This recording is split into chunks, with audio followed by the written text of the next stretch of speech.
So, hey guys, this is Joe and Rip, and on this segment, we're going to talk about landscaping, which is like this vitally important thing that you're going to need in your backyard when you do your pool or anything else in the backyard.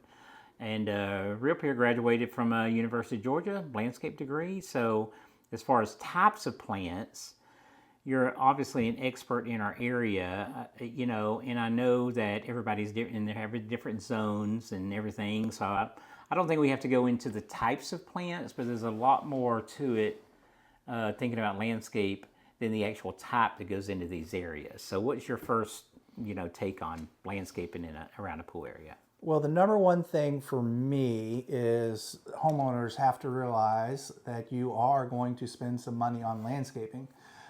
It's part of the project. They're getting ready to put a big hole in your backyard. They're going to do a pathway to get back there. They're going to tear up some stuff, irrigation, lighting, patios, grass, mulch, all that has to be put back.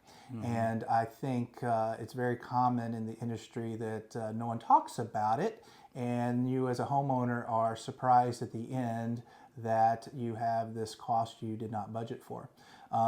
We're designers, so we are on the forefront of, hey, not only do you need a budget, we need to design for it so that we can create the paradise that you guys are envisioning. I think the landscaping is what takes you over the top. Landscaping, lighting, make sure in our area that you have irrigation, and that you have to budget for that. That's the number one thing.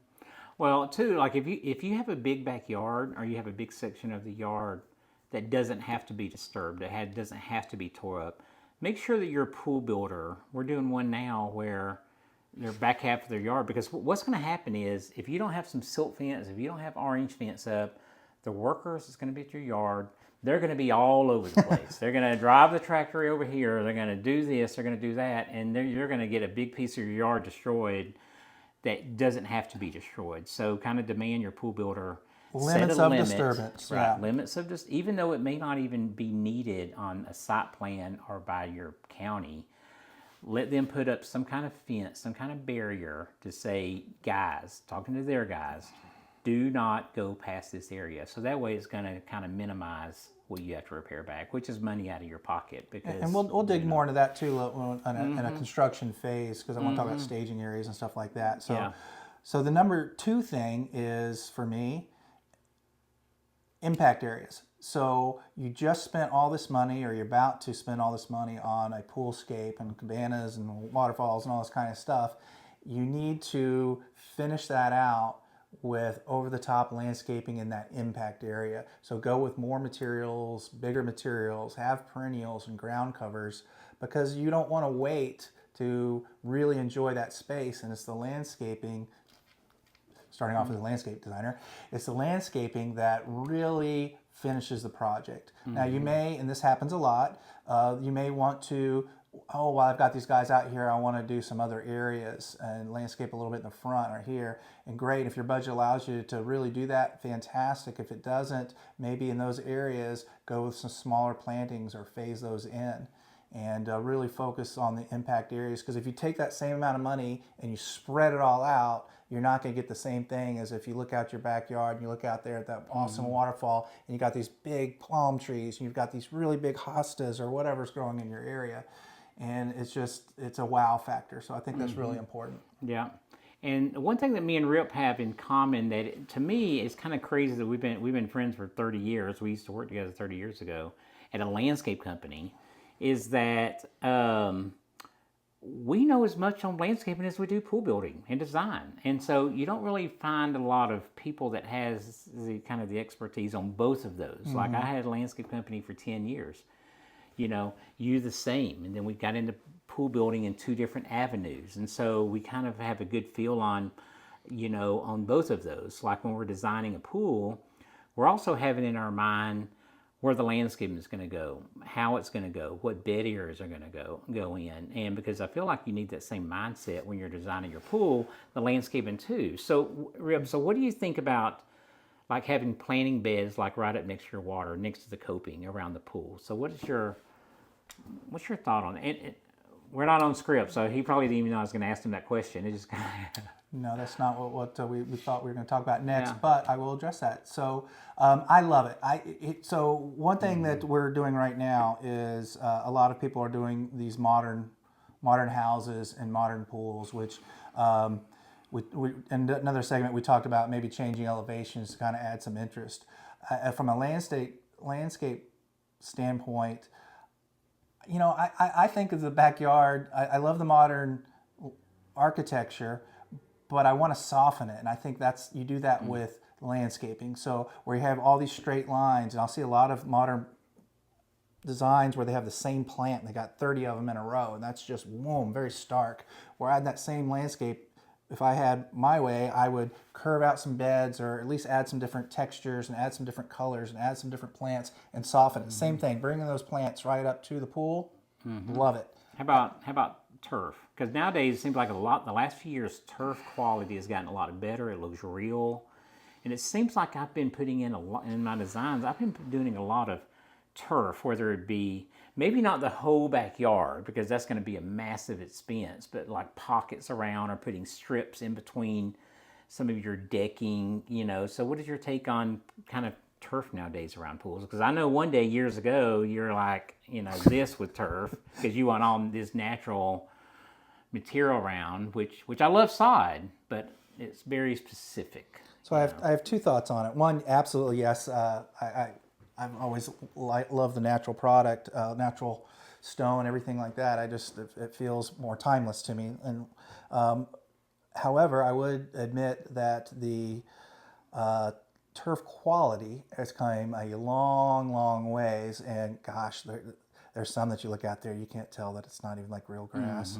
So I've softened a little bit of that, and I've been forced to. Everybody else is doing it, so I'm kind of like I'm being around it more. So to justify it in my mind, I treat it as a design sense like an extension of a patio. I almost treat it like it's almost another patio space. I know. You know what? I have it around my. I actually have a fireplace, and I have turf all in front of it. I have furniture on it. I mean, I'm using it as a patio. We've done pools where basically it's a patio. Now, something that's really, really important that a lot of people don't realize is turf can get hot. And so maybe if you have strips, that's okay. But you always want to think about if you have a 10 by 10 or 10 by 15, or if it gets sun. A lot of days, we're now kind of making irrigation like a zone just for that turf area. So that way, when you go out, you're hanging out, at least you can kind of do a little mist on it, cool it down on a hot day. Do you agree with that? Yes, and I've definitely seen that, and we'll dive into this on a different segment, but a lot of municipalities are not allowing you to do impermeable materials, as in like concrete and pavers and stuff like that. They need the water to filtrate through, and turf a lot of times is an acceptable alternative. So a lot of times we get into like square footage issues where we need a usable space around your pool, but we're over our allowance of concrete or pavers. So the turf can allow us to do that, and that's one of the options to consider. Not everywhere has different rules. It's a new thing, and municipalities haven't all treated it the same, but that is a thing there. Now, another thing I want to talk about in the backyard or in this landscaping phase is we talked about the impact areas. You definitely need to budget that this is going to be something that you need to have as part of your pool project. While you're doing that, any other areas where you're going to need screening from your neighbors, any big materials that you're going to need a machine for that you may think that you want to phase in later, maybe see if you can go ahead and allow for that in your budget while you have a machine there and they're not going to come back in and tear up stuff. So at least if you're going to phase things in, impact area, screening, trees, big materials. Yeah.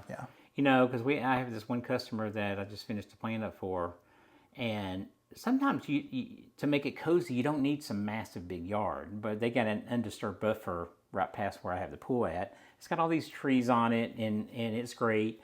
Now, the good thing about their yard, as far as looking at a budget, is that, and I tell people, you can't buy this kind of landscape and having all these natural trees on the outskirts of your yard. And and then they're going to have some turf. They got the pool, they got the pool deck.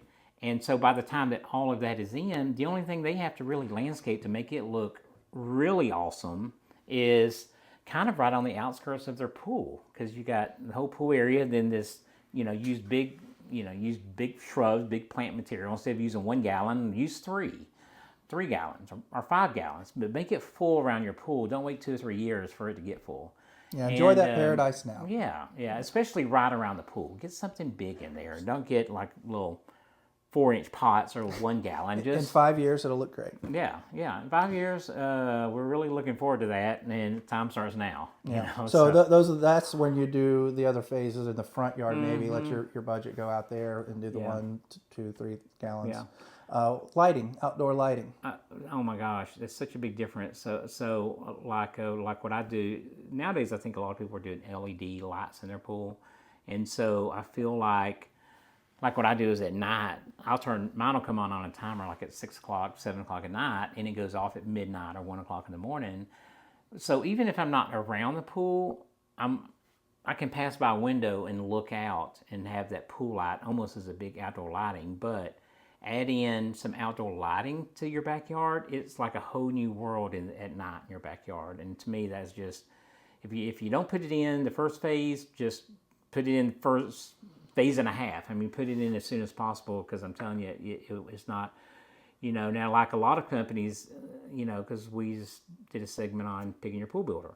And you want to make sure that for your outdoor lighting, if you got steps around your pool, you got stone walls, you got a spa, make sure that they pre-wire some low voltage lighting in for outdoor lighting in those areas. And they shouldn't even charge you anything for doing that, or make that part of your deal. Hey, you do this, and I'll give you the job. But but outdoor lighting, even if you started off with 20 lights, and have it some uplighting on a few trees you have, or maybe some path lights, step lights, under counter lights, and having the builder at least prepare for that makes all the difference in the world on how easy it is, which translates how much it costs. Yeah, I mean, I love the backyard more at night than during the day. Yeah, if you put the right lighting in there, and it's beyond just a safety thing. Like obviously, you do have some safety issues when you're going up and down steps, or if you're walking a sidewalk that curves around and all that. Obviously, safety for sure. Plus, you don't have to turn on your floodlights. The last thing you want to do is like turn on your floodlights, and it feels like you're in like a baseball field, and you're sitting back under there. You want to have low voltage. But that's going to help. That's going to help your whole outdoor experience at night with your shrubs, and especially like at dusk when sun starts going down, and that's just part of the landscaping. But just always make sure that you have that budgeted in. Before you start, you have kind of a budget that you want to stick with, and a design. Yeah, you don't want to have the pool built and then someone's coming in and doing a design, because you've missed some opportunities. Yeah, talk to your builder, see if it's in his budget or his price to you, if he's going to repair that sod coming in and out, and but if you guys got any questions, comments, just hit the like button and subscribe, and we will try to get some segments done for you, and we will see you next time.